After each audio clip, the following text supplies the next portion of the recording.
हल्लीच्या पिढीला आदराची भावना नाही हे म्हणताना ज्यांच्याविषयी आदर बाळगावा अशी उभ्या देशातील किती माणसे त्यांना दाखवता येतील. आमचे विज्ञान विभागाचे प्रमुख सत्य साईबाबांच्या मागून धावताना दिसतात आणि माणसाचे भवितव्य माणसानेच घडवायचे आहे हे सांगणाऱ्या समाजवादी तत्त्वज्ञानाचा घोष करणारे पुढारी मंत्रिपद मिळावे म्हणून गणपती बाप्पाला नवस करताना दिसतात.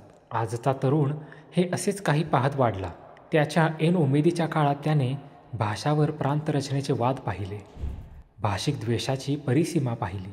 स्वातंत्र्याची अनेक वर्षे उलटली तरी न्याय खाते इंग्रजी राजवटीतल्या न्याय खात्यासारखे, तेच इंडियन पिनल कोड आणि क्रिमिनल प्रोसिजर कोड. दिवाणी खात्यात पुन्हा एकदा भारतीय नागरिकाला तो हिंदू म्हणून निराळा कायदा आणि मुसलमान म्हणून निराळा. न्यायाचा काटा वशिल्याची वजनं टाकून का झुकवला जातो?